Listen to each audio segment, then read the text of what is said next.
আসসালামু আলাইকুম আপু, কেমন আছেন? ওয়ালাইকুম আসসালাম, ভালো আছি ভাইয়া। আপনি কেমন আছেন? আলহামদুলিল্লাহ ভালো আছি। আপু, আজকে যেরকমভাবে আপনি শাড়ি পরেছেন, হ্যাঁ, খুবই সুন্দর লাগতেছে, খুবই কিন্তু কিউট লাগতেছে। মনে হচ্ছে যে আপনার বয়স কেবল 28। অসংখ্য ধন্যবাদ। আসলে আমরা মেয়েরা শাড়ি পরলে কেউ প্রশংসা করলে অনেক খুশি হই, কারণ শাড়ি আমাদের একটা পছন্দের জিনিস। আর আজকে শাড়ি পরছি দেখে কারণটা বলতেছি যে শাড়ি শুধু এইভাবে পরছি, বাস্তবে এরকম বউ হওয়ার শখ, বুঝছেন? লাল শাড়ি পরছি, এরকম লাল শাড়ি পরা যদি কেউ বউ চায়, কোনো ছেলে থাকে, সেটা হতে পারে প্রবাসী, হতে পারে দেশের ছেলে। আর খুব যে বড়লোক হতে হবে তাও না, মধ্যবিত্ত হোক ছেলেটা, আমার সমবয়সী বা আমার সাথে মানাবে এরকম একটা ছেলে আমার খুব দরকার। আর এই জন্য যে ভাই আপনাদের কাছে আসছি যে আপনাদের মাধ্যমে আমি আমার কথাগুলো বলতেছি, যেগুলো আমার পরিবারের সাথে শেয়ার করতে পারি না, বা আমার পরিবারে তেমন কিছু কেউ নেই।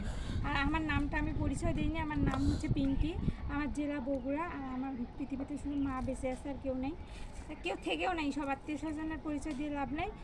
আমার পরিচয়, আমি এখন অসহায়, আমি একটা ডিভোর্সি নারী। তো হচ্ছে খুব ইচ্ছা ছিল স্বামীকে নিয়ে সারা জীবন সংসার করবো, তো ভাগ্য হয় নাই। অনেক কয় বছর আলাদা থাকলাম, এখন মায়েরও বয়স হয়ে গেছে, যে কোনো মুহূর্তে বাবা মারা গেছে, মাও মারা যেতে পারে। এই জন্য আমি চাচ্ছি যে আমার মার সামনে আমার মা মারা নিয়ে টেনশন করে, চিন্তা করে, চাচ্ছি যে সে বেঁচে থাকাতে এমন একটা ছেলের হাত ধরি যে একা আসলে চলা যায় না, একটা লাইফ পার্টনারের অবশ্যই দরকার হয়। আর একটা ছেলে মানুষ একা চলতে পারে না, তার বউয়ের দরকার হয়। তার যদি কোনো রকম যদি কোনো ছেলের যদি বউয়ের দরকার হয়, বা ডিভোর্স হয়ে থাকে, বা বিয়ে করেনি, বিদেশে গেছে, প্রবাসে, তো এরকম ছেলে যদি আমার এই ভিডিও দেখে থাকে বা কথাগুলো শুনে ভালো লাগে, তাহলে অবশ্যই যেন আমার সাথে আচ্ছা আপা, যোগাযোগ করে ভাইয়াদের মাধ্যমে। আমি আরেকটা প্রশ্ন করবো। আপনি তো অনেক দেখতে সুন্দর, অনেক সুন্দর মাশাআল্লাহ, বা ব্যবহার, আচরণ, কথাবার্তা দেখেও তো মনে হয় আপনি একজন এডুকেটেড পারসন, রাইট নাকি? জি, আমি তো এই অনার্স গ্রামের, কমপ্লিট করা রাষ্ট্রবিজ্ঞান আচ্ছা নিয়ে। আচ্ছা আচ্ছা, রাষ্ট্রবিজ্ঞানে অনার্স কমপ্লিট করছেন। জি। তো অনেক দূর পড়াশোনা করছেন, আপনি চাইলে তো ভালো একটা চাকরি করতে পারেন, বা গ্রামের এলাকায় অনেক ছেলে আছে, আপনাকে দেখে কি কেউ কখনো প্রেমের প্রস্তাব দেয়নি? আসলে একটা মেয়ে যখন ডিভোর্সি হয়, তখন প্রেমের প্রস্তাবের থেকে অনেক ছেলেরা অনেক রকম উপহাস করে, তারা হচ্ছে অনেক রকম খারাপ প্রস্তাব দেয়, টাকা পয়সা, লোভ লালসা দেখায়। কিন্তু এগুলো আসলে আমার মধ্যে কোনো লোভ নেই। আমার দরকার একটা সংসারের, বৈধভাবে একটা সংসার, একটা ভালো জীবনসঙ্গী। আর হ্যাঁ, চাকরি করতে পারি বা অনেক কিছু করতে পারি, ঠিক আছে। ওই যে বললাম, আমার আত্মীয় স্বজনের পরিচয় দেই না, আমার পরিচয় আমি সাধারণ একজন নারী।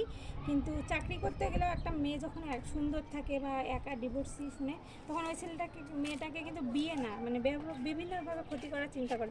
এই জন্য আমি ভয়ে, অনেক রকম ভুক্তভোগী, যেখানে যাই সেখানেই আমারে হয়তো ভিতরে পছন্দ ভয় করে, কাজ করে। খারাপ প্রস্তাব দেয়। তা আমি তো খারাপ প্রস্তাব বা অবৈধ এইসব টাকা পয়সার আমার লোভ নেই। আমার ইচ্ছা আমি সম্মানের সাথে একজনের সংসার করব।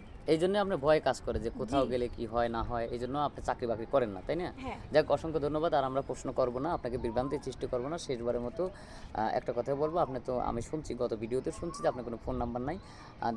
সবাই দেখেন, মেয়েটার কোনো ফোন নাম্বার নাই, মেয়েটা অনেক সুন্দরী। স্ক্রিনে আমাদের ইমো নম্বর দেওয়া থাকবে, হোয়াটসঅ্যাপ দেওয়া থাকবে, কেউ অযথা ভিডিও কল দেবেন না। ভালো থাকবেন, সুস্থ থাকবেন, আল্লাহ হাফেজ।